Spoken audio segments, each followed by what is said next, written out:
So இப்போ என்ன சொல்ல வரேன்னா, இயேசு கிறிஸ்து பிதாவாகிய தேவன் ஆதியாகமம் 1:28 சொன்னார். வாசிங்க, அதை ஆண்டு கொள்ளுங்கள்.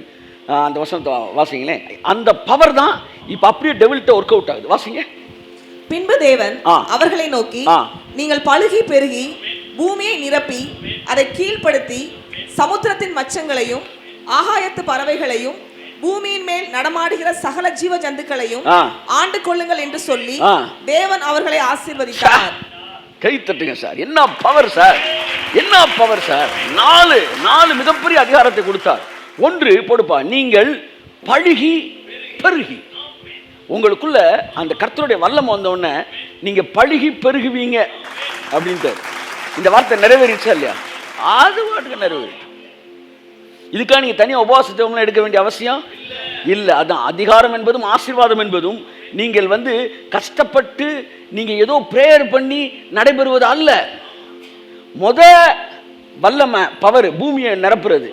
இது தானா நடக்கும்னா 4வது மற்றும் தானா நடக்கணும். நீங்கள் பழுகி பெருகி. அப்படின்னா ஒரு ஆசீர்வாதத்தை தேவன் கொடுக்கும்போது அவனுக்குள்ள ஒரு சிப்பை உள்ள வச்சிருக்காரு. அது வச்ச உடனே அவனுக்குள்ளே அந்த ஆசீர்வாதத்தை நிறைவேற்றக்கூடிய ஆசையும் விருப்பமும் வர ஆரம்பிக்குது. விலங்குகளுக்குள்ள அது வர ஆரம்பிக்குது, மனுஷனுக்குள்ள அது வர ஆரம்பிக்குது.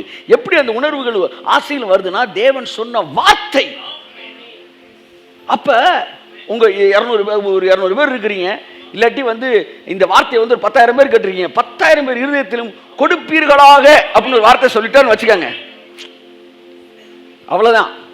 உங்களால கொடுக்காமலே இருக்க முடியாது. எவருடைய இருதயங்களை தேவன் ஏவினாரோ அப்ப அந்த ஆசீர்வாதம் உள்ள ஒரு சிப்பா போய் அவனுக்குள்ள ஆக்டிவேட் பண்ண ஆரம்பிக்குது. அப்படித்தான் இந்த 4 காரியங்கள் மனுஷனுக்கு கொடுத்தார். ஒன்று, நீங்கள் பழுகி பெருகி. 2வது, பூமியை நிரப்பி அதை கீழ்ப்படுத்தி என்ன செய்யுங்கள், ஆண்டு கொள்ளுங்கள் என்று சொன்னார். இது மனுஷனுக்கு கொடுத்தது. இங்கனுக்குள்ள பிசாசெல்லாம் வேலை பார்க்கவே முடியாது. வசனத்தை போடுங்க. எதெல்லாம் ஆண்டு கொள்ளுங்கள் இருக்கு அந்த வசனத்தை வசிங்க. பூமியை நிரப்பி அதை கீழ்ப்படுத்தி சமுத்திரத்தின் மச்சங்களையும் ஆகாயத்து பறவைகளையும் பூமியின் மேல் நடமாடுகிற சகல ஜீவ ஜந்துக்களையும் ஆண்டு கொள்ளுங்கள் என்று சொல்லி தேவன் அவர்களை ஆசீர்வதித்தார். இந்த நாளையும் நீங்க மிஸ்யூஸ் பண்ணணும் அப்படின்னா இவன்ட்ட இருந்து நீங்க என்ன செய்யணும், வாங்கணும். பிசாசு ஆசீர்வதிக்கல, ஆதாம் தான் ஆசீர்வதிச்சார். உங்களோட அதிகாரத்தை பத்தி நான் பேச வரேன். ரீடைரக்ஷன்னா என்னன்னு சொல்ல வரேன். ஆதாம் பழத்தை புசித்த போது, பிசாசு சொன்னதை நம்பின போது, அவனுடைய முழு அதிகாரமும் வல்லமையும் பிசாசின் இடத்தில் கடந்து சென்றது. இப்போ பிசாசுட்டு ஆதாம்கிட்ட அந்த பவரை வாங்கி அதுக்கப்புறம் அந்த ஃபோனை யூஸ் பண்ணி பார்க்குறான். நல்லா தான் இருக்கு. எங்க அப்படியே அந்த கடலுக்குள்ள பவர் இருக்கு. அந்த சுனாமியை போட்டு விடுறான். அடிச்சொன்ன சுனாமி 50 லட்சம் பேர் 1 லட்சம் பேரை காலி பண்ணுது. அப்போ நல்லா தான் வேலை பார்க்குது. அது யார் கைக்கு போகுதோ அவன் மனநிலைக்கு ஏற்ற மாதிரி இது வேலை பார்க்கும். அப்போ பிசாசு அந்த சக்தியில வேலை பார்க்க ஆரம்பித்தான். ஒரு விஷயத்தை உங்களுக்கு சொல்ல வரேன். மற்றவனிடமிருந்து வாங்கி கொண்ட வல்லமையில் தான் 4000 வருஷம், ஏன் அதுக்கப்புறம் இப்போ 2000 வருஷம் வரைக்கும் வெளியில் நடந்துக்கிட்டு இருக்கே. இது எல்லாம் ஆதாம்கிட்ட இருந்து வாங்கின பவர். பிசாசு ஒன்றும் உழைச்சி அவங்க அப்பன் சம்பாதிச்ச பவர்லாம் வரல, எல்லாம் இவன் திருப்பி விட்ட பவர். நீங்கள் ஆசீர்வாதங்களை திருப்பி விட முடியும், வல்லமையை திருப்பி விட முடியும், சாபங்களையும் திருப்பி விட முடியும். ஒரு எடுத்துக்காட்டு, யாக்கோபு போய் ஈசா கிட்ட நான் தாங்க ஏசா அப்படின்னு சொல்லி என்ன செய்யறான், ஆசீர்வாதத்தை வாங்க போறான். அவங்க அம்மா சொல்றாங்க, நீ இப்படி போய் ஜோம் பண்ணுப்பா, நீ போய் நில்லுப்பா தருவாங்க. அவன் சொல்றேன், தடவி பார்த்துட்டு அவன் ஃபுல்லாக முடி உடம்பெல்லாம் யாரு, ஆமாம் ஏசா காட்டுமன் அப்படி இருக்கிறாள். இவன் அமெரிக்கன் ஃபுல்லாக ஃபாரினர்ஸ் மாதிரி ஃபுல்லாக என்னது மாடலிங் மாதிரி. இவனை தொட்டா ஃபுல்லாக 7 o'clock இது மாதிரி வலுவலுன்னு இருக்கான். அவனை தொட்டா முடியா இருக்கிறான். இவன் போய் நின்ன உடனே அவங்க அப்பா தடவி பார்ப்பாருன்னொடனே அந்த ஆட்டு ரோமத்தை மேலே வச்சு போய் நிற்கிறான். அவன் சொல்கிறான், நான் போய் நிற்கிறேன்பா, சப்போஸ் அவர் என்னை கண்டுபிடிச்சி சபிச்சிட்டாருன்னா நான் என்ன செய்கிறது அப்படின்றான் யாக்கோபு. உடனே அவங்க அம்மா சொல்கிறாங்க, அப்படி சபிச்சிட்டா அந்த சாபம் என் மேலே வரட்டும். ரீடைரக்ட் பண்ணுறாங்க பாருங்க. ஆசீர்வதிச்சிட்டா அந்த ஆசீர்வாதம் உன் மேலே இருக்கட்டும். ஸோ மனிதர்கள் தங்கள் மீது வருகிற ஆசீர்வாதங்களை ரீடைரக்ட் பண்ண முடியும், இன்னொரு ஆள் கொடுக்க முடியும். அதனால தான் எலியா தன்னுடைய வல்லமையை எலிசாக்கு என்ன செய்கிறான்? ஆவியின் வரத்தை கொடுக்குறான். இயேசு கிறிஸ்து ஜனங்களை ஆசீர்வதிச்சு இம்பார்ட் பண்ணுறாரு. ஊழியர் இன்னைக்கு இம்பார்ட்டேஷன் பண்ணுறாங்க. பவுல் சொல்றான், நான் உங்களிடத்தில் வந்து ஆவிக்குரிய சில வரங்களை கொடுக்கும்படிக்கின்றான். கையத்தட்டு. வரங்கள் கடவுளிடமிருந்து பெறுவதுதான் நமக்கு தெரிஞ்சு. ஆனா பவுல் சொல்ற, நான் தரேன்டா வரோம். அப்ப இது வந்து என்ன தெரியுதுன்னா, we can redirect. இப்ப என்னுடைய கேள்வி, இயேசு கிறிஸ்து அப்படியே இருக்கட்டும், அதாவது ஆதாமிடமிருந்து பெற்ற வல்லமையினால இந்த உலகத்தையே குலுக்குவதற்கு பிசாசினால் முடியும் என்றால், மிகப்பெரிய சுனாமியை, மிகப்பெரிய பூகம்பத்தை, மிகப்பெரிய அழிவையும் இந்த பூமிக்குள்ள கொண்டு வர முடியும்னா, என்னுடைய கேள்வி இதை கொஸ்டின் அப்படியே வச்சுக்காங்க. ஸோ ரீடைரக்ட் பண்ற பவர்ல இவ்வளவு பண்ண முடியும். இப்ப இயேசு என்ன சொல்றாரு? தம்முடைய சீஷர்களை அழைத்து கையெழுத்து போது, இதோ வானத்திலும் பூமியிலும் சகல அதிகாரமும் எனக்கு கொடுக்கப்பட்டிருக்கிறது. பிதாட்ட சொல்றாரு, நீர் எனக்கு கொடுத்ததை நான் இவர்களுக்கு கொடுக்கிறேன். கையெழுத்து. தம்முடைய சீஷர்களை அழைத்து சகல வியாதிகளை சுகமாக்கவும், சகல நோய்களை குணமாக்கவும், சகல பிசாசுகளையும் துரத்தவும். ஆமா, இயேசு அதிகாரத்தை கொடுக்கும்போது சகல வியாதியை, சகல வியாதினா அதுக்குள்ள எய்ட்ஸ் வந்துருச்சா? சொல்லுங்க, என்ன இவ்வளவு யோசிக்கிறீங்க? ஆமென் சொல்லுங்க. சகல வியாதினா கேன்சர் வந்துருச்சா? சகல வியாதி, சகல நோய்களை சுகப்படுத்தவும், சகல பிசாசுகளை துரத்தவும் நான் உங்களுக்கு அதிகாரத்தை ரீடைரக்ட் பண்றேன். ஆதாமிடமிருந்து ரீடைரக்ட் பண்ணப்பட்ட வல்லமையினாலே இந்த உலகத்தை மோசமாக்க பிசாசினால் முடியும் என்றால், இயேசுவிடமிருந்து ரீடைரக்ட் பண்ணப்பட்ட அந்த வல்லமையினாலே, அதிகாரத்தினாலும் என்னால் இந்த உலகத்தை என்னுடைய விருப்பத்திற்கேற்றார் போல புதிய எருசலேமாக மாற்ற என்னால் முடியும். கரங்களை தட்டி கர்த்தருக்கு நன்றி சொல்லுவோம். The power was redirected to me. சாந்துனேமேன ஹத்துரபலா சாந்துரபலா பியாங்கோ. ரீடைரக்ட் பண்ணப்பட்ட வல்லமையை செயல்படுமா என்கிற கேள்வி உங்களுக்கு முன் இருக்கும் என்றால், 4000 வருஷம் பிசாசு செயல்பட்டதை பாருங்கள். உங்கள் விசுவாசம் தானாக வளர ஆரம்பிக்கும். அவனால் அதை வைத்து இதை செய்ய முடியும் என்றால், என்னால் இதை வைத்து இதை செய்ய முடியும். எனக்கு ஒரு வல்லமை ரீடைரக்ட் பண்ணப்பட்டு என் மேல கையை வச்சு அவர் தன்னுடைய வல்லமை என் மேல என்ன செஞ்சிருக்காரு? இதுதான் சிலுவையின் ரகசியம். ரீடைரக்ட் பண்ணப்பட்டு ஏழேனில் அது நடந்தது உண்மை என்றால், சிலுவையில் நடந்ததும் உண்மை. ஏழேனில் அது வேலை செய்யும் என்றால், சிலுவையில் நடந்ததும் வேலை செய்யும்.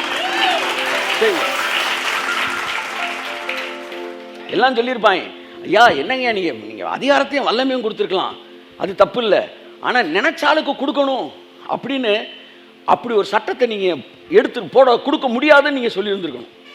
உனக்கு கொடுத்தா உனக்கு தான்டா, வேற ஆளுக்கு கொடுக்க கூடாது அப்படின்னு சொல்லியிருந்தீங்கன்னா நீ பிசாசிட்ட கொடுத்துருக்க மாட்டானே. நீங்க என்ன சொல்லிட்டீங்க? அவனை கர்த்தர் சொல்றாரு, அதிகாரம்னு என்ன தெரியுமாடா? அதிகாரம்னாலே அவன் நினைச்சதெல்லாம் செய்யலாம்னால அதிகாரம். எல்லாம் செய்யலாம், இதை மட்டும் செய்ய முடியாதுன்னா அதுக்கு பேர் அதிகாரமே கிடையாது. அதிகாரம்னா நீ நினைச்சதை செய்யலாம், even you can misuse it, அப்பதான் அதுக்கு பேர் அதிகாரம். அதிகாரம் என்றாலே உங்கள் அதிகாரத்தை உங்களால் மிஸ்யூஸ் கூட பண்ண முடியும்ன்ற இடத்துல இருந்தா தான் அதிகாரம் உடையவர்களா இருக்கிறீர்கள் என்றே அர்த்தம். 100 ரூபா உங்க கையில கொடுக்குறேன், சரியா? 100 ரூபாய்க்கு நீங்க என்ன செய்யலாம்? ஒரு நல்ல ஒரு பிரெட்டு, பட்டரு, ஜாம் வாங்கி சாப்பிடலாம், முட்டை புரோட்டா வாங்கி சாப்பிடலாம், சரியா? அதே 100 ரூபாயை கொண்டு போய் நீ சினிமாவில் படம் பார்க்கலாம். இந்த 100 ரூபாய்க்கு அதிகாரம் என்னன்னா, என்ன வேணாலும் செய்யலாம். அந்த 100 ரூபா தலைமை சினிமா தேட்டரில் கொடுத்தா செல்லாது, அவன் மெடிக்கல் ஷாப்பில் கொடுத்தா செல்லும் அப்படின்னா அது ஒரிஜினல் 100 ரூபாயே கிடையாது. 100 ரூபானா எங்கே கொடுத்தாலும் செல்லணும். அது டாஸ்மாகில் கொடுத்தாலும் செல்லணும், அது பாஸ்மார்க்கில் கொடுத்தாலும் செல்லணும், அது கோவிலில் காணிக்கினாலும் செல்லணும். அவ்வளோ பவர் அந்த 100 ரூபா நோட்டுக்கு இருக்கணும். அதுக்கு பேர் தான் அதிகாரம்னா தடை இல்லாமல் அந்த அந்த அந்த அந்த வட்டத்துக்குள்ள முழு சுதந்திரம் இருக்கணும். அப்படித்தான். அதனால பிதா சொன்னார், இல்லைப்பா அவனுக்கு நான் அதிகாரம் கொடுத்துட்டேன்னா அது முழு சுதந்திரம். நான் எனக்கு தெரிஞ்ச நண்பருக்கு நான் ரொம்ப விரும்பின ஒரு சட்டையை அவனுக்கு கொடுத்தேன். அவன் அதை விரும்புகிறான்றக்காண்டி கொடுத்தேன். நானே நல்லா அதை விரும்பி போடுறேன், செந்தா நீ வச்சுக்கடான்னு கொடுத்தேன். 2 நாள் கழிச்சு அவன் ஃப்ரெண்டு போட்டு என் முன்னாடி நின்றுக்கிட்டான். நான் இப்படி திரும்பி பார்த்தேன், என்னடா இந்த சட்டை எவ்வளோ ஆசைப்பட்டு வாங்கியிருப்பேன். அவனை கூப்பிட்டு, என்னடா உன்கிட்ட கொடுத்தா நீடா அவன்கிட்ட கொடுத்துருக்கேன்னா, என்ன நீங்கள் எனக்கு கொடுத்துட்டீங்களே, அவ்வளோதான், அதோட உங்கள் வேலை முடிஞ்சிச்சு, இனி நான் விரும்புகிற எவனுக்கு அதை கொடுக்கலாம். அப்படித்தான் பிதாவினிடமிருந்து வாங்கியதை அவர் தனக்கு விருப்பமானவனுக்கு அதை ஆதாம்கிட்ட கொடுத்தப்ப அவன் அதை கொடுத்தப்ப பெரிய தப்பு நடந்து போச்சுடா அப்படின்னா. நீங்க இந்த சிஸ்டமே தப்பான சிஸ்டம். கர்த்தர் சொன்னார், இந்த சிஸ்டத்தினால உலகம் விழுந்துச்சுன்னா இதே சிஸ்டத்தினால உலகத்தை நான் திரும்ப எடுத்து நிப்பாட்டுறேன். எந்த சிஸ்டம் உலகத்தை அழிவுக்கு கொண்டு சென்றதோ அதே சிஸ்டத்தை சிலுவையில ரிலீஸ் பண்ணி அவருடைய வல்லமையை அவருடைய அதிகாரத்தை எனக்கு ரீடைரக்ட் பண்ணி வச்சு இந்த உலகத்தை மறுபடியும் ஏதேனாய் மாற்று என்று சொல்லி கர்த்தர் உனக்கும் எனக்கும் அந்த வல்லமையை திருப்பி விட்டிருக்கிறார் என்று இந்த மாலை நேரத்தில் நான் சொல்லுகிறேன். அது ரீடைரக்ட் பண்ணப்பட்டு உங்களுக்குள்ள வந்து உட்கார்ந்துருக்கு. இப்ப இது எவ்வளவு வேலை பார்க்கும் அப்படின்னா, வெளியில போய் பிசாசு செய்யறதெல்லாம் பாருங்க, வியாதி கொடுக்கறத பாருங்க, அதை பார்த்தோன்னு உங்களுக்கு விசுவாசம் வளரும். ரீடைரக்ட் பண்ணப்பட்ட பவர்ல இவ்வளவு நடக்கும்னா இவற்றிலிருந்து ரீடைரக்ட் பண்ணப்பட்ட அந்த வல்லமையினால். இப்ப என்ன நடந்துச்சு, என்கிட்ட இருக்க சாபம், வியாதி, வறுமை, வேதனை, கவலை, கண்ணீர், கஷ்டம், சாபங்கள் எல்லாம் சிலுவைக்கு ரீடைரக்ட் ஆயிடுச்சு. அவருக்குள்ள இருந்த ஜீவன், அழியாமை, வல்லமை, வந்து ஆரோக்கியம், ஐஸ்வர்யம், இது எல்லாம் எனக்குள்ள ரீடைரக்ட் ஆயிடுச்சு. அவர் சாபமானார், நான் ஆசீர்வாதமானேன். அவர் வியாதியானார், நான் சுகமானேன். ஒரு எக்ஸ்சேஞ்ச் நடந்துச்சு. இப்ப விஷயம் என்னன்னா, பிசாசுக்கு உங்களுக்கு இருக்கிற பெரிய விஷயம் என்னன்னா, அவன் கிடைச்ச வல்லமைய இன்னொருத்தன்ட்டு வாங்கினதை அவன் சிறப்பா செயல்பட்டுக்கிட்டு இருக்கிறான். நாமோ நமக்கு கொடுக்கப்பட்டிருக்கிற வல்லமையை செயல்படுத்தாதவர்களாக இருக்கும்.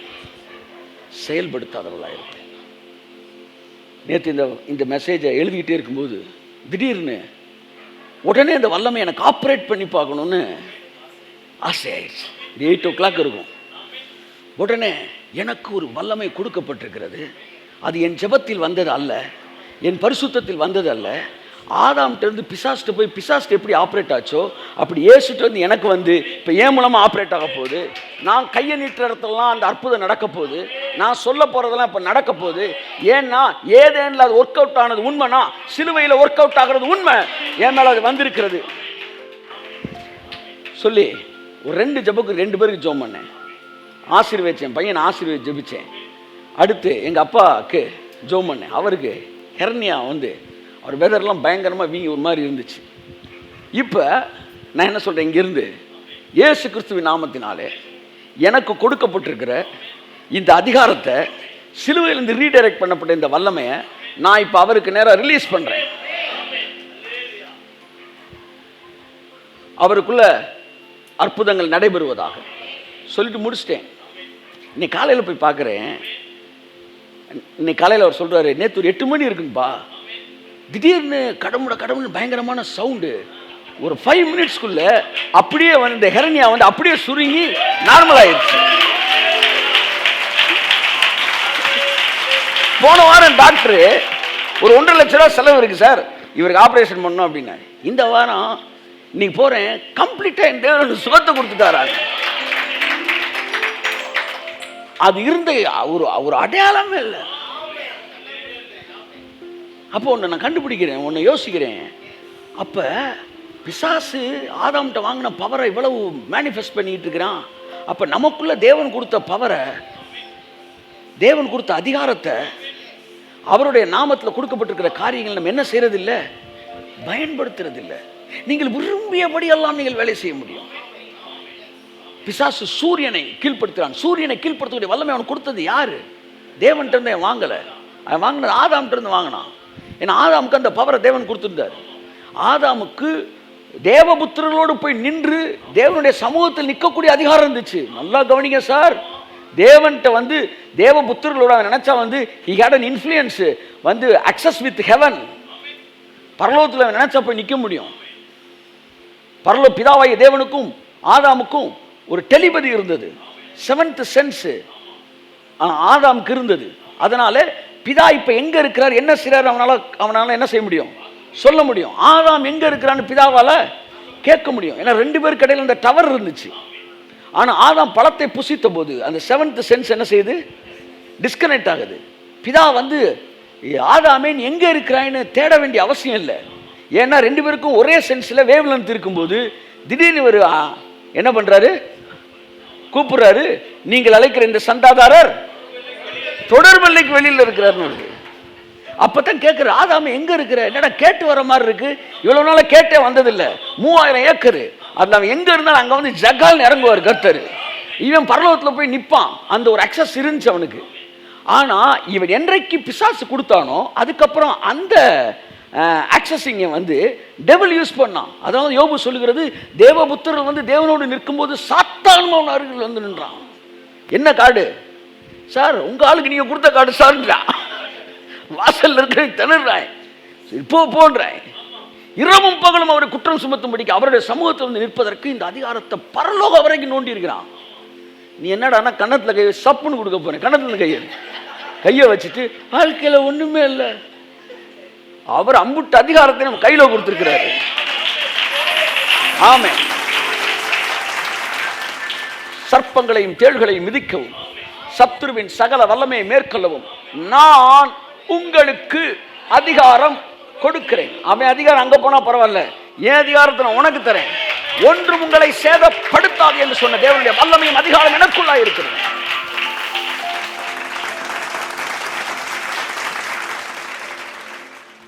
பிசாசு விசுவாசித்துறான், ஆதாம் பவர் ஒர்க் ஆகும்னு, நம்ம விசுவாசிக்கிறது இல்லை. என்னாண்டவர் இப்படி சொல்றீங்கன்னு டக்குன்னு வசனம் தருத்தார் ஆவியானவர். பிசாசுகளும் விசுவாசித்து அப்படின்றார். ஸோ அவனுக்கு இந்த பவரை யூஸ் பண்ணா இதை வந்து மேனிஃபெஸ்ட் ஆகுன்ற அவனுக்கு அந்த ஃபெய்த் இருக்கு, ஸ்பிரிட் வேர்ல்டில் அவன் இருக்கிறவனால. நம்மளால என்ன இல்லை, அதை வந்து நம்ம என்ன செய்யறது இல்லை, வந்து என்ன இல்லை, அதை பயன்படுத்துவதை வந்து நம்ம என்ன செய்யறதில்லை, நம்புவதில்லை. ஆனால் தேவனோ இரக்கத்தில் ஐஸ்வர்யம் உள்ளவராக இருந்து விசுவாசத்தை நமக்குள் துவக்குகிறவராகும், அது முடிக்கிறவா இருக்கு. அதனால நீங்க ஃபெய்த்தை பத்தி கூட இல்லைன்னா வருத்தப்பட வேணாம், அதையும் அவர் என்ன செய்வார், உங்களுக்குள்ள கிரியேட் பண்ணிடுவார். இப்போ பாருங்க, இந்த மாதிரி அற்புதங்கள் உங்களை சுற்றி நடக்க வச்சு அதை அப்படியே வந்து ஸ்ப்ரெட் பண்ணிடுவார். இந்த உலகத்தை மாத்துறதுலாம் ரொம்ப பெரிய விஷயமே இல்லை சார், ரொம்ப பெரிய விஷயமே இல்லை. நான் சொல்லி எழுதிக்காங்க. ஆவியான ஒருத்தர் என்கிட்ட சொன்னார், 50 வருடங்கள் 40 வருடங்கள் இந்த உலகம் உனக்கு சொல்லி கொடுத்து உனக்குள்ள ஒரு கட்டடத்தை கட்டி வச்சிருக்கிறோம். இத்தனை வயசுல வாழலாம், இவ்வளவு வியாதி மனுஷனுக்கு வரும், இத்தனை வருஷத்துல வந்து கல்யாணம் ஆகி அதுக்கப்புறம் வந்து வாழ்க்கையில குடும்பங்கள் எல்லாம் பின்னாடி ஒவ்வொருத்தனா செத்து கடைசியில் கல்லறைக்கு போவாங்க. இப்படி 40 வருஷம் 50 வருஷம் உனக்குள்ள கட்டி வைத்த கட்டடத்தை ஒரே ஒரு அற்புதத்தில் நான் உடச்செறிய முடியும். இந்த பூமியில மனிதர்கள் 50 வருடமாய் நம்பிக்கொண்டிருந்ததை ஒரே ஒரு அற்புதத்தினாலே சுக்குநூறு தகர்த்து அவன் பிலீஃப் சிஸ்டத்தை மாத்திடுவார் தேவன். கைத்தட்டு. ஆமா, இந்த உலகத்தோட பிலீஃப் சிஸ்டத்தை ஒரு 10 அற்புதத்தை கொடுத்து மிரட்டி உருட்டி எடுத்துருவாரு. கொஞ்ச நேரத்துல சின்ன வயசுல இருந்து கத்துக்கிட்டு ஆனவெல்லாம் காலி ஆயிரும். இனிமே நான் சொல்றதை மட்டும் கேளு, எஸ் பாஸ்ன்றீங்க, அந்த இடத்துக்கு கொண்டு வந்துருவார். அப்பேற்பட்ட காரியங்கள் இந்த பூமியில இப்ப நடக்க போகிறது. இந்த பூமியின் வர்ணத்தை தேவனுக்கு மாற்றுவது பெரிய விஷயமே கிடையாது. உங்க 100 பேர் 200 பேர் விசுவாசம் வைக்கிறதுக்கு தேவனுக்கு ஒரே ஒரு அற்புதம் போதும். நான் செய்த இந்த ஒரு அற்புதத்தினாலே நீங்கள் என்னை அப்படின்னு இயேசு சொல்றாரு. எருசலேம் நகரமே கலங்குற மாதிரி ஒரு மிரக்கல் பண்ணியிருக்கிறார். நான் செய்த இந்த ஒரு அற்புதத்தினாலே, அந்த வார்த்தையே வருது. அப்போ ஒரு அற்புதம் மிகப்பெரிய ஒரு அசைவை எருசலேம் ஏற்படுத்தியிருக்கு. அதனால ஏதோ 10 பேரா ரட்சிக்கப்படுவாங்க மைண்ட் செட்லாம் ஒட்டச்செறிஞ்சிருங்க. ஒருவராலும் மறுக்க முடியாத வெளியரங்கமான அற்புதங்கள் எருசலேமில் நடந்தது. உங்களோட பிலீஃப் சிஸ்டம் இருக்குல்ல, அதை மாற்றிடுவார். அதான் நான் சொல்ல வரேன், ரொம்ப கஷ்டம்லாம் கிடையாது.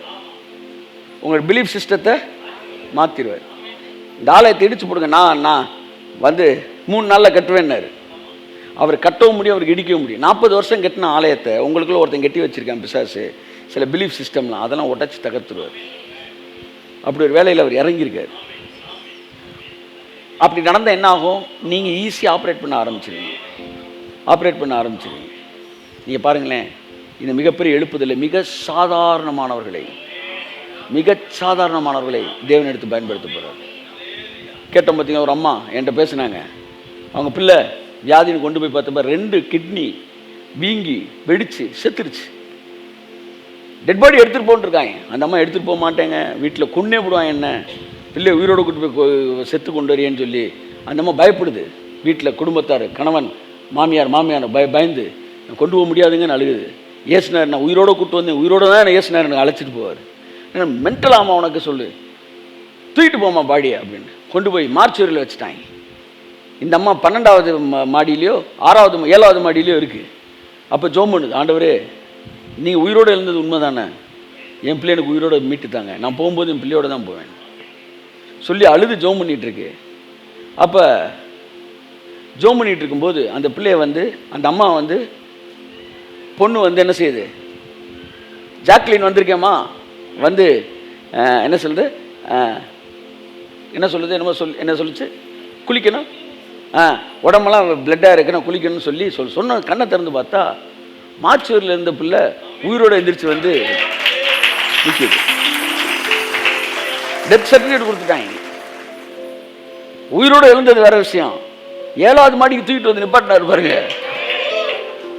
அதான் அடிக்கடி சொல்லுவேன், லாசரு உயிரோடு எழுந்தது பெரிய விஷயம் இல்லை. அங்கெல்லாம் செத்தவன பெருவரிலிருந்து தலை வரைக்கும் என்ன செஞ்சிருவாங்க, துணியை போட்டு கட்டிடுவாங்க. அவன் உயிரோடு வந்த பிறகுதான் அவன் கட்டுகளை அவிழ்த்து விடுங்கன்றாரு. அப்போ 6 படி இறங்கி 7 படி இறங்கி தான் உள்ளே போய் கல்ற இருக்கு. கல்றையில் படுத்தவனை கொண்டு வாசல்ல தூக்கி நிப்பாட்டினது யாரு? அதே கேள்வி. கட்டுகள்லாம் அவிழ்க்கப்படலை, ஆவியாளர் அப்படியே தூக்கி கொண்டு வந்து நிப்பாட்டுறாரு.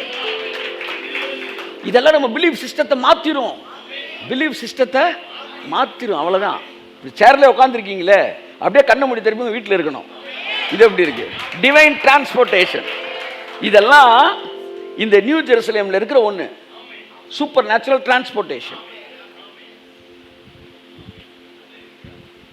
இந்த புத்தகத்தில் எழுதப்படாத வேறு அநேக அற்புதங்களை தேவன் தம்முடைய சீஷருக்கு முன்பாக மாத்திரம் செய்தார்.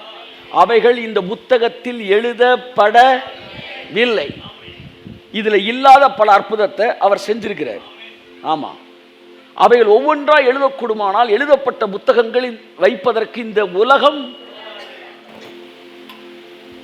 அவ்வளோ பண்ணியிருக்கிறார். என் அன்புக்குரியவர்களே, அந்த நாட்கள் கடந்து வந்திருக்கிறது. நான் என்ன சொல்ல வருகிறேன் என்றால், உங்களுக்கு ரீடைரக்ட் பண்ணப்பட்ட அந்த வல்லமையும் அதிகாரத்தையும் பயன்படுத்துங்க. உங்கள் பக்கத்தில் இருக்கிற ஜோம் பண்ணிட்டு தூங்குங்க. காலை எழுந்திரிக்கும் போது சுகமானவராக இருப்பார். நீங்கள் ஜெபிக்காமல் ஏன் நடக்கவில்லை என்று கேட்க முடியாது. நீங்கள் ஜெபியுங்கள், வாயை திறந்து நீங்கள் என்னெல்லாம் சொல்லணுமோ அது சொல்லுங்க. நீங்கள் சொன்ன வார்த்தைகள் ஒவ்வொன்றும் வேலையை முடிக்காமல் திரும்பி வரவே வராது. ஆமாம், என் ஏரியாவே நான் பிளஸ் பண்ணுறேன் ஆண்டவரே. எங்கள் ஃபெய்த் லெவல் எவ்வளோ தூரத்துக்கு கொண்டு போதோ நான் சொன்னேன், இந்த ஏரியாவில் இருக்க 4 தெரு 5 தெருவை இயேசு நாமத்தை நான் ஆசீர்வதிக்கிறேன்.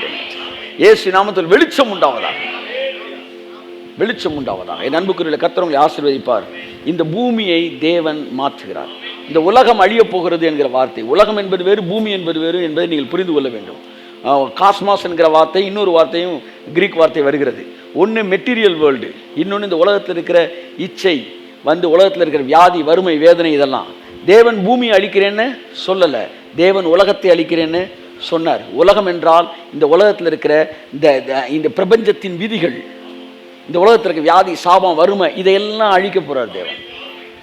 எர்த்தை அழிக்கல, பூமி அழிக்கல. பூமி அழிக்கிறேன்னா பூலோக உருண்டே உடைச்சு நொறுக்கிறது,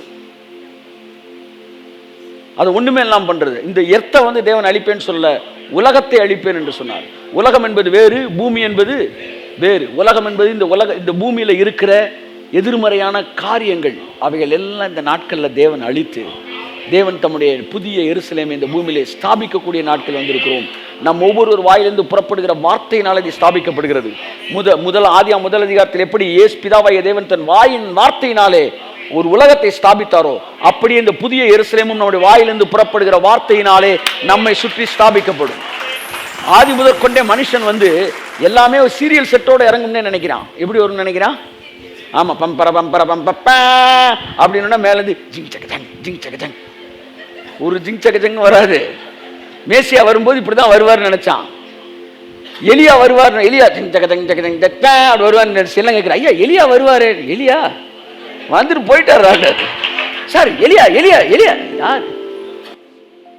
அவன் வந்ததும் ஒன்றும் தெரியல. அவன் வந்தவன் எலியான்னு தெரியாமல நீ என்ன செஞ்சுட்ட?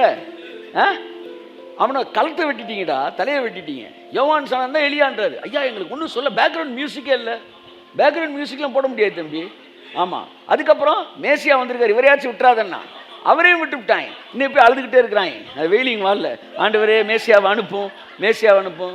இவங்க வேற கபிரியல் சொல்றான், காலையிலேருந்து சாயந்தரம் அறிவுகட்டத்தனமா இருக்கீங்களடா, அவர் வந்துட்டு போயிட்டாரா. இவனுக்கு பேக்ரவுண்ட் மியூசிக்கோட வரணும். நியூ ஜெருசலேமே அப்படித்தான் எதிர்பார்த்துக்கிட்டு இருக்கான். வம்பர வம்ப இல்லை தம்பி. இயேசு சொன்னார், இதோ இங்கே இதோ அங்கே என்று சொல்லுகிறது போல தேவனுடைய ராஜ்யம் இருக்காது. கையை தட்டு. ஆமென் ஆமென். அப்படியே வானத்திலிருந்து இறங்குறதும் இறங்காது. தேவனுடைய ராஜ்யம் உங்களுக்குள் இருக்கிறதே. நீங்கள் உங்களை சுற்றி அதை சிருஷ்டிக்க முடியும், உங்களை சுற்றி அதை படைக்க முடியும். உங்கள் வீட்டை தேவனுடைய ராஜ்யமாக, புதிய எருசலேமாக மாற்ற முடியும் என்று ஆவியானவர் சொல்லுகிறார்.